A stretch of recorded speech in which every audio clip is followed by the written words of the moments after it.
back on One True Podcast. Alongside me, as always, is my good friend John Werner.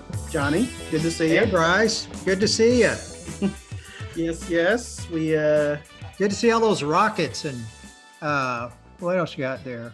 Texans, Astros. Yeah, there's a Craig Biggio thing over here. Okay. That was from his 3,000th hit.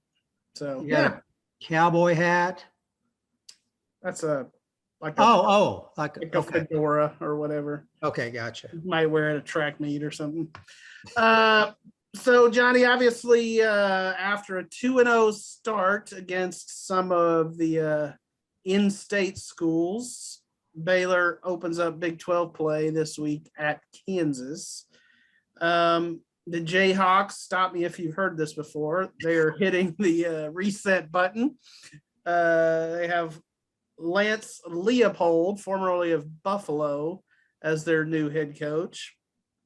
Kansas always seems to be in this perpetual rebuilding mode, at least over the last, decade or decade plus in the Big 12. Is there any reason for you to believe that Leipold will succeed where, let's see, Turner Gill, Charlie Weis, David Beaty, Les Miles, where those guys failed? I got to say the track record is not favorable for him. Sure. But he really did a good job with that Buffalo program. They made bowls the last 3 years. I think he was ready for a major college job, but is Kansas a major college job? I think you could ask. To me, they're like way below everybody else in the Big 12. I see it as Oklahoma and Iowa State, and then it's pretty much everybody else, and then it's Kansas. So it's a rough job. It's always been a rough job. Somehow Mangino got it done in 2007 and went to the Orange Bowl, which is a feat in itself. But since then, they've pretty much been the bottom feeder every year. That used to be Baylor's role. So they kind of took their place. Yeah. But gosh, I'm just going to say it's a really tough job. And even when realignment comes, I think it's still going to be really tough. Yeah, you mentioned Mangino, and then of course, back when they had was it Glenn Mason that was the coach there? Yeah. They had some decent teams in that era. I wonder what they did that where these other guys have not been able to replicate that. I don't know. I'd have to do a thorough history, look back at it.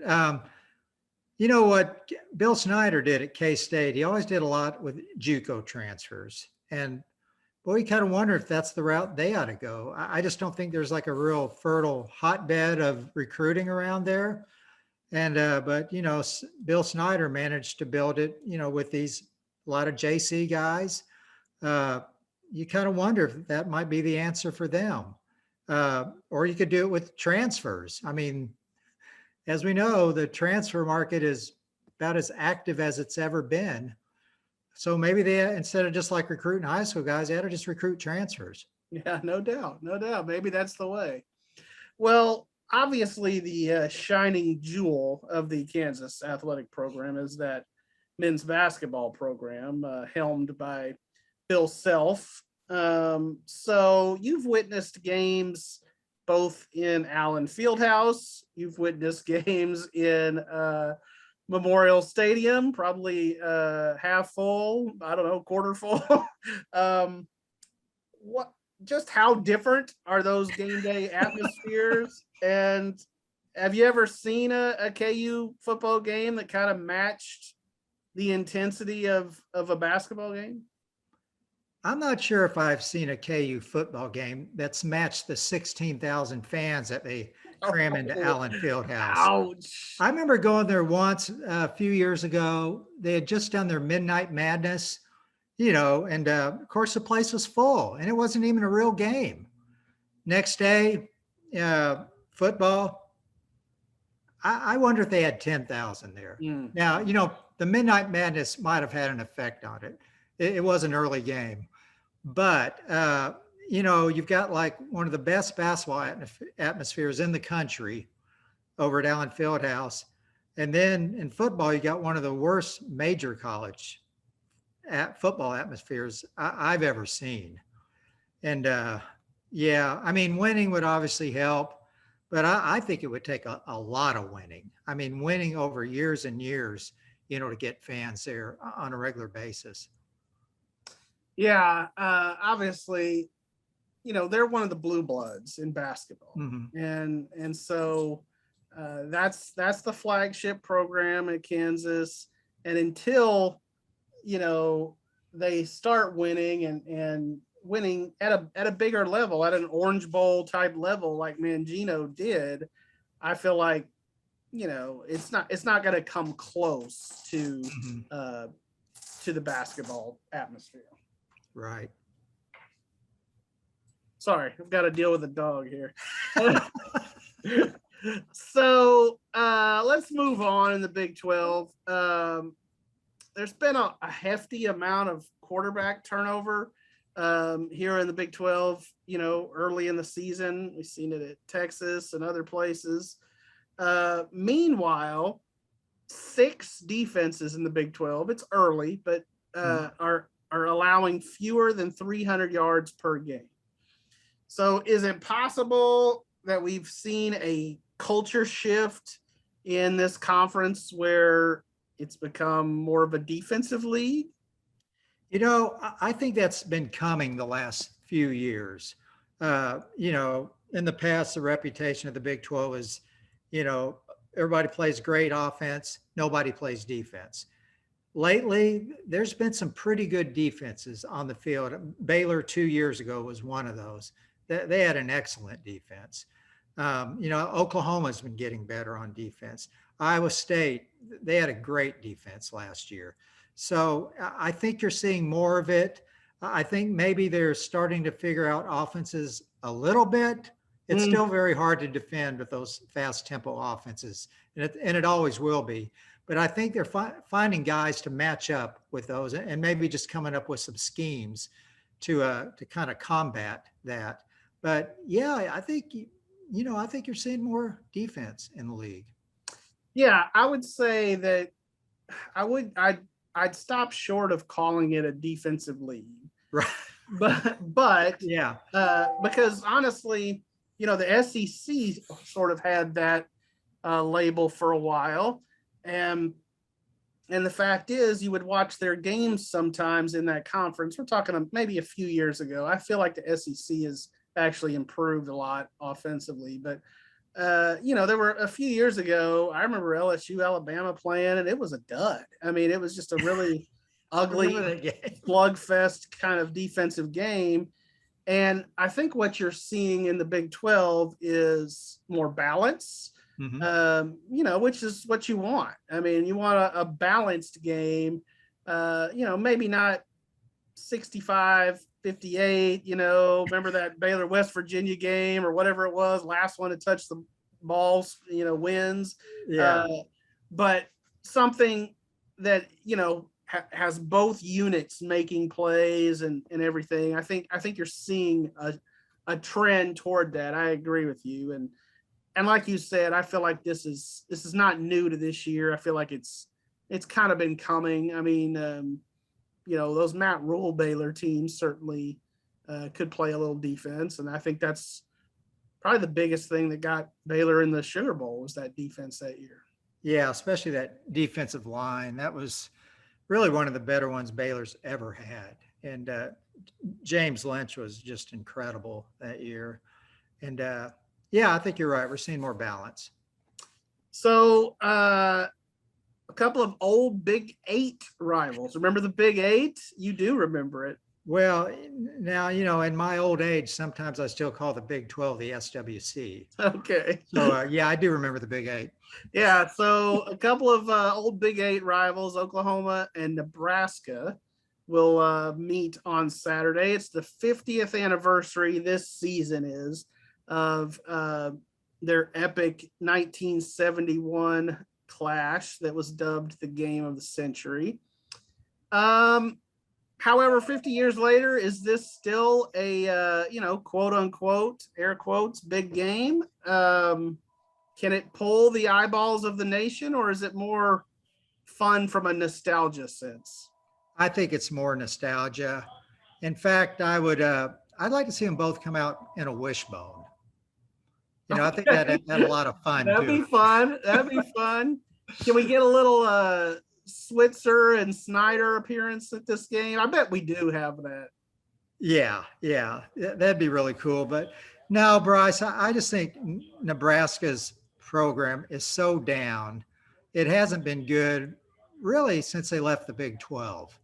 And they don't get the recruits they used to get. They certainly don't get the Texas recruits they used to get because they've really cut off that pipeline. And, and running has kind of gone out of vogue, really. And that was Nebraska's thing. And they don't really have much of an identity anymore. Amazingly, they still sell out the stadium. And that just shows you how loyal those fans are. Mm. But yeah, I mean, obviously Oklahoma's still going strong. Nebraska is nowhere close to where they used to be.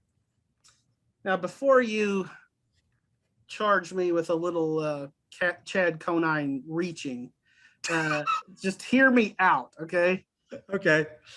So earlier this year, a sequel to Coming to America. You remember Coming to America with Eddie Murphy? Funny movie. Hilarious. Love Coming to America. Yeah. All-time classic.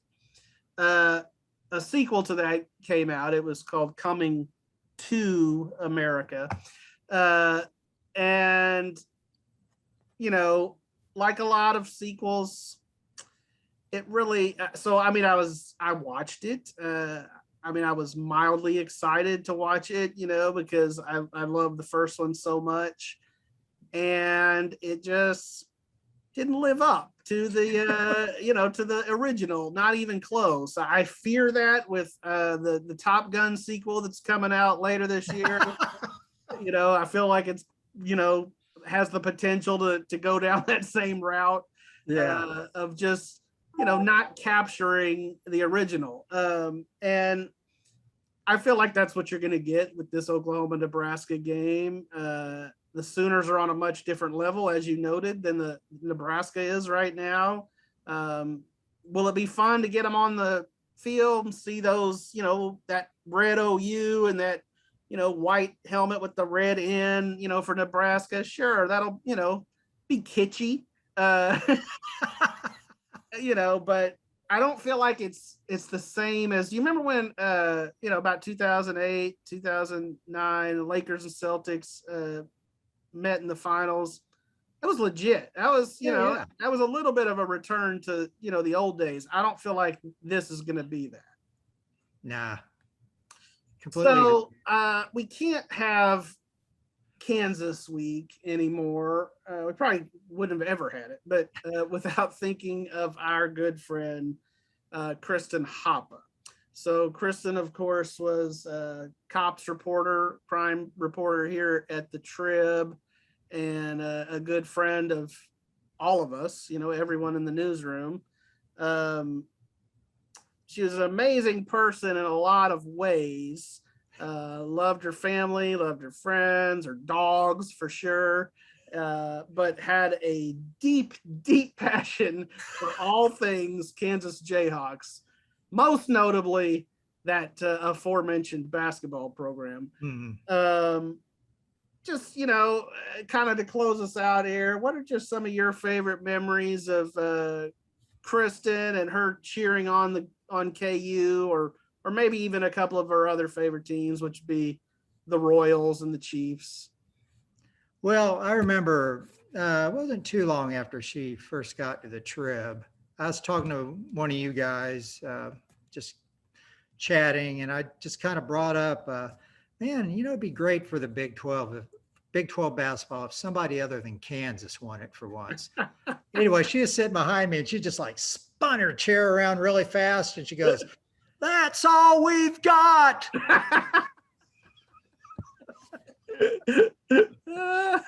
Then of course, there was her house was a shrine to Kansas, had the flag outside, had a dog named Wilt, another dog named Buki, named after Kansas players. Yeah, it was all Kansas. Her wedding with Kirk, Kansas colors, of course. I she saw could a few. sport that blue lipstick like nobody's business. And she was proud of it. I mean, yes, for sure. yeah, but yeah, nobody quite like her. Not too many fans at that level, really, anywhere I've seen in any kind of sport. Oh yeah, and maybe I didn't mention it, but Kristen did pass away last year, about a year ago, and that was a really tough blow for all of us who knew her. But yeah, I think I may have wrote it, and you certainly, when you wrote about Kristen, hinted on it as well. But I think I said at one point, I don't know that I've met anyone who was a bigger fan of anything than Kristen was of KU. I mean, that's how deep that devotion and passion went. It was always fun when Kansas would come really to Baylor, to Waco in any sport, but certainly football and basketball. She and Kirk would come out to the game, and she would be all decked out. And for basketball, a lot of times she would grab Coach Self and some of the players, take selfies. How about that? Oh, good one, Bryce. Yeah. And then of course, she did love her Chiefs and her Royals. One of my most vivid memories is just, the 2020 Super Bowl, Chiefs getting there,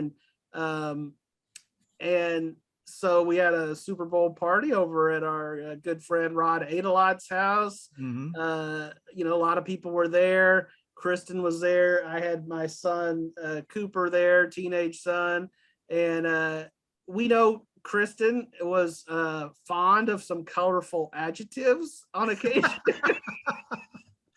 Hide the women and children. Yeah, and to her credit, she tried to censor herself for about a half. Somewhat successfully. Yeah, and then as the game progressed and as it got into the second half and the fourth quarter, basically it was like Goodfellas, And Chad and you guys were trying to sit there and go, Kristen, watch it. And she was be like, what? And Cooper at one point leans over to me and says, Dad, I'm on the Midway football team. I've heard these words before. Right. So yeah, there were no earmuffs. I mean, she tried, but God bless her. We love her. We miss her. And like I said, I don't think we'll ever have a Kansas game week where we don't think about Kristen. Oh yeah, but to balance out, the occasional expletive or whatever, she made these really nice cookies. Like she made like Kansas City Chiefs cookies, like with players' names on them. She do the same thing for the Jayhawks. So is the sweet side too. Absolutely, Kristen had a heart of gold, and really, one of the things that I think you talked about in your column about her last year was just the way she really was kind of the glue of the newsroom. She really connected, I think, with everyone in there, and was great about just at a whim saying, all right, we're having a party. Rod, it's at your house. Or my house. Or John, it's at your house. Yeah, absolutely. And so she was great at that, and certainly she'll be on our minds this weekend for sure. Oh yeah, always. Yeah. Yep. Cool. All right. Well, enjoy your trip to Lawrence, and we'll talk again next week. Okay, Bryce. Thank you. Yep.